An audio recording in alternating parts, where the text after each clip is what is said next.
The Poet's Dilemma, A Beautiful Curse.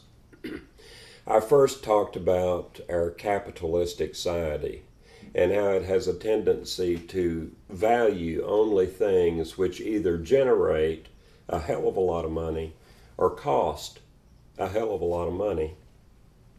Poetry is weak on both fronts.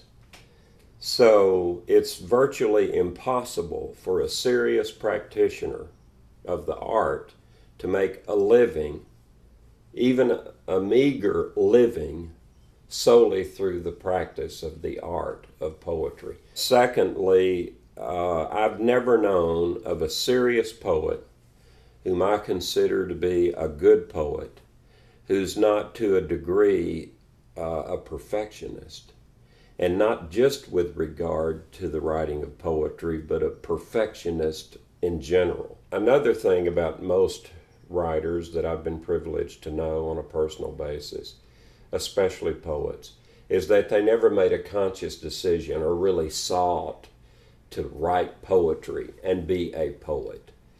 They just started writing poetry and it overtook their lives and they went with it. And so they usually say, I write not because I want to, but because I have to. I cannot imagine not writing poetry. So that leads to a degree of compulsiveness that's quite honestly difficult to humanly bear. Now some of the beauty, the beautiful curse.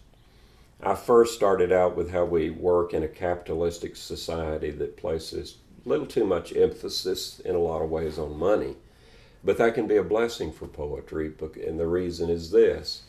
It doesn't have to whore itself out, if you'll pardon that expression, to marketability.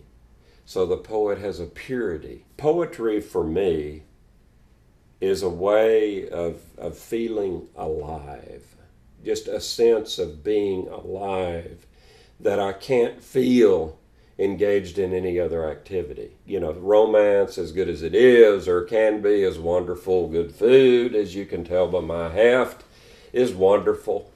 And there are a lot of neat things that are wonderful, but there's nothing that makes me feel as alive, keenly alive, as when I'm engaged in the act of creating.